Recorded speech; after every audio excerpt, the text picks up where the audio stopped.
Welcome to the Hot Seat powered by Affordable Staff, David Judge, and here we are at Season 2, Episode 17 of the Hot Seat, where we release a new episode every second Tuesday and talk to industry influencers that have worked hands-on in the real estate industry to see where they find current and future trends going and what you can do about it to support and grow your business.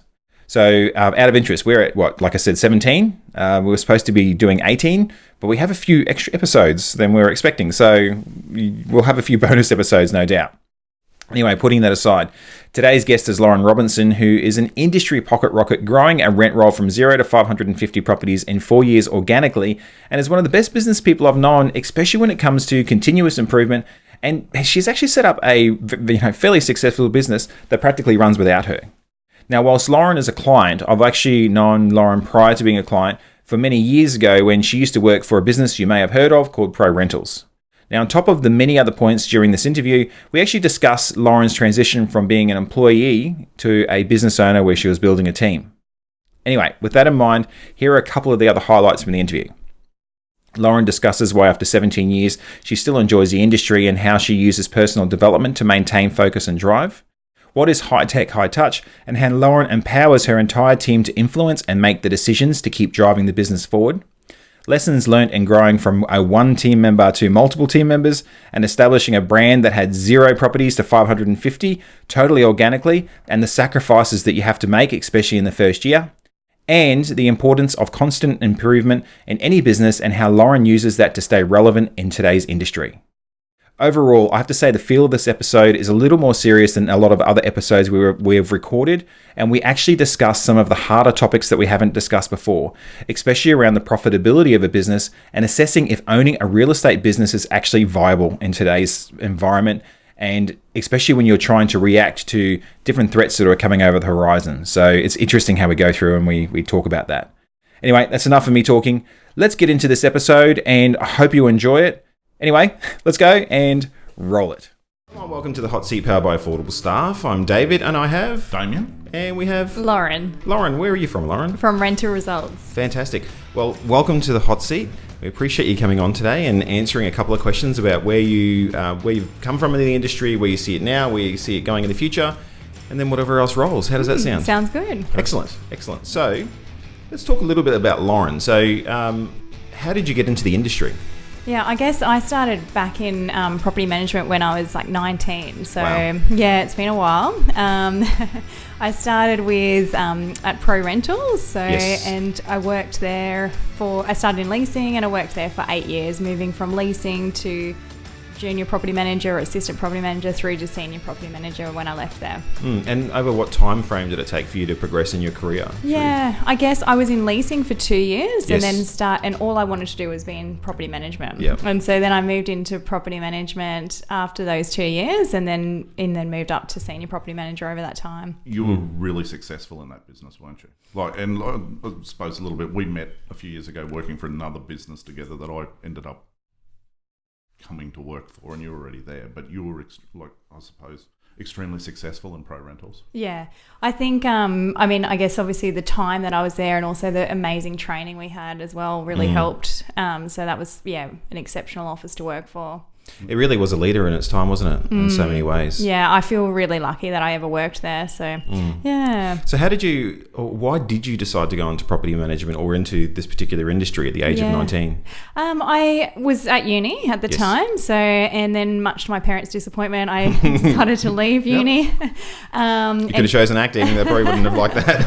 Yeah, it could be worse. And I got a job, and I guess I just sort of fell into... I really thought that I wanted to be a sales agent, so yes. I started in sales and realised that quite early on that it wasn't all that easy when you're 18, you've never bought or sold a property. And I was looking at the property management department in that office thinking that actually looks, I quite like that, and I think that was more me. So yes. Yeah, so I guess I started applying for property management positions and was lucky enough to work with Andrew Reese and the team at Pro Rentals. So yes. Yeah. Yes. So in your journey, so now you have Renter Results, which is exclusively dealing in property management. Why did you make the decision to go for a agency that deals exclusively in property management? For me, I just really enjoy property management, so always have. And I guess now I'm 17 years into property management. So I think when I started this... Looking very well, Lauren. Thank you. 17 years in, a lot of people... Frazzled. Have as much hair as we have. Yeah, that's right. I mean, I think there's still a lot of things I actually really enjoy about the job in the day-to-day property management area. So, so at this stage, like I do have another business now, a marketing company as well, but I still really enjoy what I do. So, yeah. And do you think that's the secret in obviously in your business that you're in now, but in business in general, to seek out the things that you enjoy? Why is it you're 17 years in and still smiling? Yeah. I think, I think people talk about being in flow in business. And I think like if you're doing what you do and you actually are good at it and you're enjoying it, then it doesn't actually feel like work. So, and I mean, there's definitely things within the business that I'm not so good at, and I'm well aware of that. And I just try and delegate or outsource, or, I'm not the one doing those parts of the business. Other people are. So, yeah. And it's funny actually, because I'm starting to go back to the gym, and I've been going there now for a few months. And the PT that sees me once a week, Lisa, she says that she's always said to me, you always seem to have such a strong fortitude and your focus and everything that you're doing in business. And I think it's a rarer factor than a lot of people would admit. But with that in mind, I think a lot of people that are in business, if they're given the right framework or structure or guidance, like the gap in knowledge around doing the stuff that you're doing. Like imagine going back 17 years ago now. Could you see yourself doing back then what you're doing now? Oh, no way. And even when I started Rental Results, 5.5 years ago, I've learnt so much over that time, but not just from running a business, but also from doing a lot of courses and education. Constantly learning. So over that time, I've probably spent over $150,000 in educating myself just on, how to take the business to another level, all that sort of stuff. So, and what about consultation as well? Have you sought the advice of others along with the education that you've had? Yeah, definitely. So I've had pretty much a different business mentor, and I've had even the same business mentor the whole time. So yeah. So what are you seeing as the biggest problem or challenge for real estate businesses right now? Yeah, I think there's probably a few areas like where we're sort of seeing in the marketplace or in the industry itself, there's a lot of new competitors coming in. There's automation, there's technology, and I guess it's getting harder and harder as customer expectations increase. And as a business, we need to continue to remain profitable. So we're constantly having to evolve. Yeah. Yes. Yeah, and just on that, so around the evolution, technology is obviously playing a really big part, and it's enabling businesses now to do more. But in the same way, technology can go the opposite way, where it ends up going and sucking up a lot of the time in a business and the efficiency in a business. Yeah. What sort of secrets have you found around what you're doing to integrate? Because what were you saying to me when we met up last, that you invest, that each team member invests a certain amount of time in, what was that? So we're all about being high tech, high touch. Yes.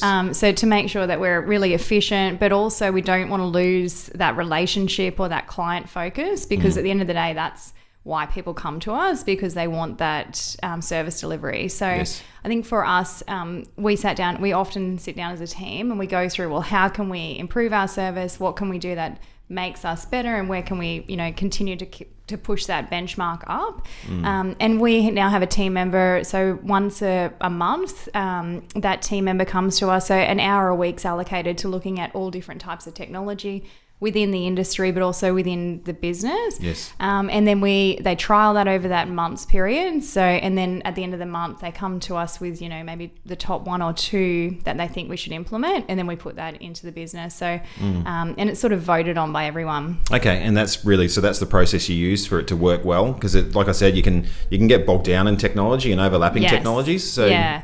And I think the fact that everyone has to agree that this is going to be not only good for our business and more efficiency, but also for our clients, because you can spend a lot on subscriptions. And I guess, you don't want to continually be increasing those overheads for your business, but you also want to be able to implement new systems and technology that are going to actually help you and your team. And that's interesting because you're the boss. So collectively, do you decide? Definitely. Fantastic. So it's not all about me at all. Yes. And I think, everyone, for us to work as a team, and I think, every decision we make, I try and involve the team. So whatever I'm doing, whether it's in the business or even in my new business, I'm always looking for information or ideas, or I value their opinion. So yeah. You've grown your team from a team of one when you first started being you. How have you found that? Has that been a challenge? Has that been, I suppose, exciting? It is a challenge, and I don't think anyone comes in from day one and is an amazing leader. Yeah. I think at the beginning when I first started the business, it was really hard. So you walk into an office, you've got no emails coming in, you've got no business, no one knows who Rental Results is. So you've got to create that momentum and traction. So I've definitely learned a lot along the way, and I'm still evolving. And I now know, my strengths are not in this place, but they are here. So whereas at the beginning, you don't have that luxury to say, okay, well, I'm not so good at this. You have to do everything. So. Or is it confidence too? More than luxury? Is it one of those things where you go, I don't think I can do it? Because sitting from the outside, looking in, Rental Results where you hit the ground running from day one, it just worked. That's the outside not. perception, isn't it? But it was. No, I wish that was true, but there was a lot of times in that first year where I was doing everything, and it was just exhausting. It takes away from your actual personal life. Yeah. So so there's a lot of sacrifice in starting a business. I love it now, and I don't regret ever starting. And I think from the very beginning. From my first employee. So my first employee was Sharon, and I knew her from CrossFit. She hadn't worked for quite a few years. She had a daughter. She only wanted to work school hours. So I was literally training her up from scratch. So CrossFit? Yeah. So not from the industry? No, not Really? from real estate. Yeah. How did that go? Well, she just had a really good attitude. She loved property, but I guess that was interesting times because you're training someone as well as as well as doing the do. Yes. So now in your business, I remember we also spoke about it as a result of a lot of the efficiencies you put in place. When you first started, how many hours were you working a week, and how is that looking now? So when I first started, I don't even want to think about how many hours I was working. It was probably for that first year. That was the hardest year in business. Because you don't have a lot of money, you've got a lot of overheads, you've still got your mortgages and your normal expenses, and so now I probably realistically I probably only need to be here maybe 2 days a week. Yes. And your team as well. They are normally finishing around 5 each day as well? Definitely, yeah. Which is that still unheard of in this industry? It's getting more and more heard of. I don't know. All my clients seem to have that luxury. And when you were working, Damien, back on the tools, you were a 6 day a week person, weren't you? Well, 6 day a week. Well, 6 days a week. And it's a 6 day a week. Well, it's an even 7 day a week industry now. So, but through automations, yeah. If it wasn't for outsourcing and also automation, I don't think I'd still be in the industry. I think I would have been well burnt out before now. Yeah, and without, I mean, I know you're a client we've been working together, and you mentioned outsourcing, but I think that's the thing that I've noticed with your business and yourself and how you've driven it is your just efficiencies, overall efficiencies. Whilst that's a component of it, it's a component of an overall big picture that you've managed to achieve. Yeah. I was really apprehensive about outsourcing, if you remember, a few years ago. And I guess now, I just think if you're not doing it or you're not looking at outsourcing and automation and, technology and all these things in your business to try and make your life better, but also the experience that your customers receive, then you're crazy because who you wouldn't be in business. And I think there's probably a few times in that first year where I didn't have any of that, where I really seriously considered whether that was a good decision for me. Yeah, and even taking it that next step further, obviously, there's the niceties and retaining clients and treating your staff well, et cetera, but the financial gains as well, just through implementing efficiencies into your business through all the different methods that you mentioned. I mean, because that's why, as a business owner, you're here. Yep. And whilst it's all great, I'm aware of a number of people that we've spoken to that when it comes down to it, they're like, we're the business owner, we're putting bread and bread and water onto our table. So that's where we have to really focus and hone in on. Oh, of course, yeah. So let's talk about change. What do you see? So from now it's automation. What do you see as the next big change over the next couple of years for real estate as an industry? I mean, I think for our industry to even remain still viable, we need to be looking at profitability and also, to trim all the fat as much as possible, because as the competition increases, so too will, our profits will compress. So I think it's really important to make sure we're looking at that, and also, really working out, okay, well, what can we streamline within the business? What can we automate to make our office more, make your customer experience better. Yeah, and also make sure we're here in the future. Yeah. Yeah, I agree. Especially, we just touched on it beforehand. People have been asking in the industry around AI and some of that automation. Do you see that as being a bit of a disruptor in the industry? I do, but I also believe that at the end of the day, we're still managing someone's most expensive asset. So I think they'll always want to put that trust within a human's hands. Yes. So I don't feel that we're going to be completely redundant. I feel like there's going to be a lot of technology and AI and things that will come into our day-to-day existence that will help us and be able to deliver that higher level of service. But at the end of the day, there's still going to be a client who wants to speak to another human who's responsible for that expensive asset. A knowledgeable human. I think so, yeah. So as a team, we need to really completely upskill to not only be, anyone can essentially collect the rent or, go and do a routine inspection without all that much knowledge. You have to have, there's a little bit of knowledge involved, but I think at the end of the day, it's where we will have the value is by being able to look at, provide owners with information on how are we going to actually be able to increase that rental return? How can we provide value by giving them advice around getting higher capital gains? So it's more that higher level stuff as opposed to, just doing our basic job. And I know you mentioned before, with increased competition, stress on margins and stuff like that. So how do you stand out? How do you make rental results different from the business down the road or someone that's coming into the industry? How do they start up and actually differentiate themselves from their competitors? Yeah. I mean, that's something that we look at every month because it's something that constantly evolves. So it's not sort of this is how you do it and you won't have to ever change. So and we're always looking at our marketing. So how can we improve that? So every week we're looking at what are we doing now? What can we do better? We've mapped out our entire customer service journey from our tenants' perspective, also our clients, our landlords' perspective. So it's always just how can we evolve? How can we make our service better? As a side question, I mean, like we said, from the outside, your growth story is fantastic. Obviously, you had the challenges along the way, like you mentioned. Do you have people come and talk to you and ask you how you did it? Is that? I guess every now and then someone will sort of ask how that's been done, but probably not a lot, really. Yeah. I mean, aside from you obviously you speak quite a fair amount up on stage and in front of people around.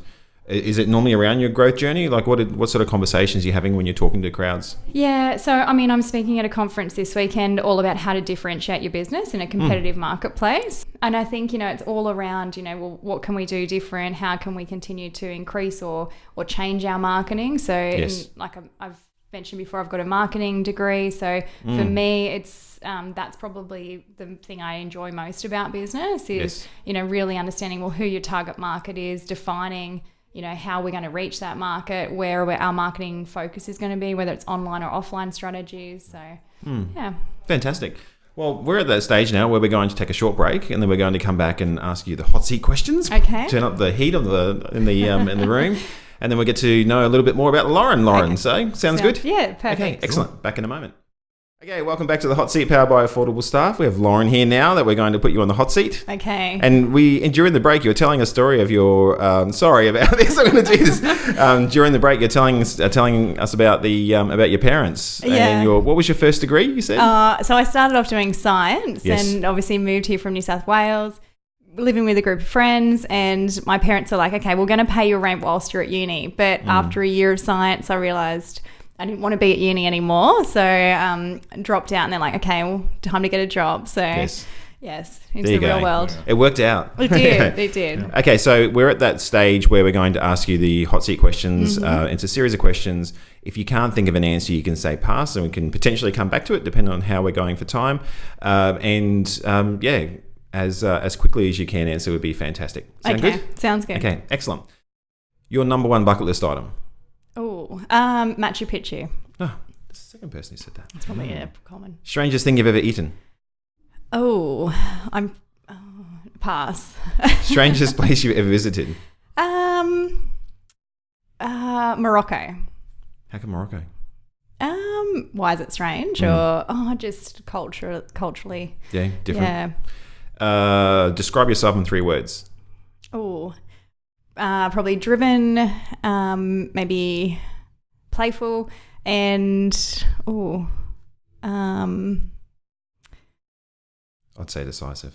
Just like that. How would you spend the first 3 hours of your day? Okay, so normally I try to do meditation in the morning, usually exercise, and then coming into work. Typically, if it's a weekday. Favorite drink? Cocktail. Something interesting nobody knows about you? Can I think about that one? Yeah, we'll come back to that one. I'm definitely going to come back to that one. That's a hard one. Would you prefer to be invisible or be able to fly? Fly. A mistake that ended up being a success? Probably initially, before I started this business, I was going to go into business with someone else, and that I'd resigned from my previous job where I worked with Damien. And then that fell through the night I resigned. So so I was officially unemployed a week before Christmas. Stressful. Yeah, but it all worked out. Yes. What is your biggest non-negotiable?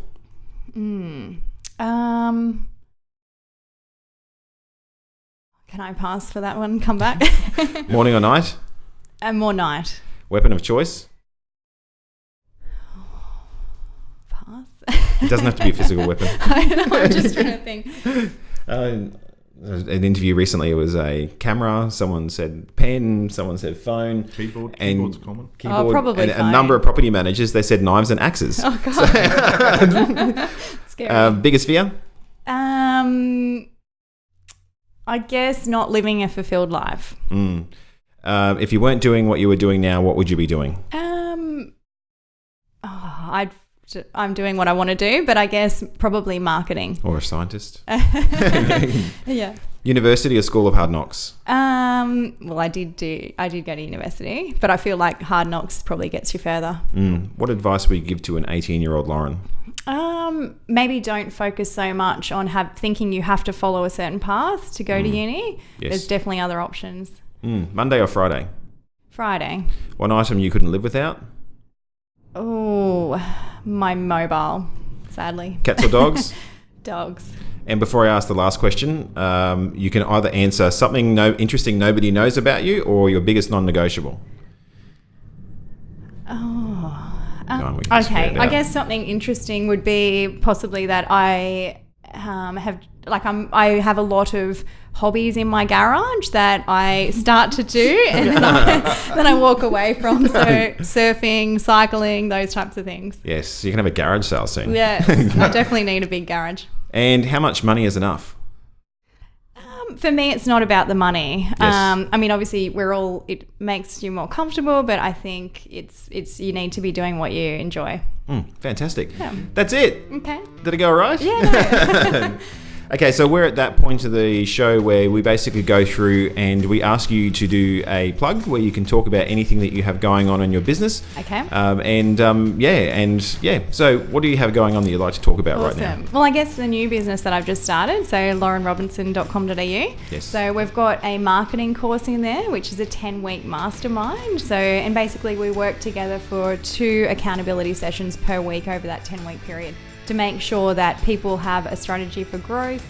They come out with a marketing and branding strategy and also have a plan to move their business forward with growing their rent rolls. Fantastic. Yeah. So you said laurenrobinson.com.au? Yeah. Excellent. We'll include that in the show notes. Excellent. And that's it. We're done. Thank you. Thank you very much. Really appreciate you coming on the show today, Lauren. Thank you. And thank you for the hot seat questions. It was really good. Yeah. And thank you everybody for watching. And we'll talk to you all again soon. Great. Thanks, Bye. Em. Thank you for listening to this episode with Lauren. And before you go, I'd ask if you enjoyed this episode that you subscribe to our podcast, which you can find if you search for The Hot Seat wherever you listen to podcasts, especially on Spotify and Apple. Also, I wanted to remind you that The Hot Seat is 100% powered by affordable staff. And if I'm honest, we could not put it together without outsourcing. There's a lot of background work that goes into creating a podcast, and this could not happen without outsourcing it to our overseas team. I record the content and then I send it offshore where they handle the video and audio edits, what you're hearing and seeing now, their website, which you may have seen, the podcast distribution, the marketing, and so much more.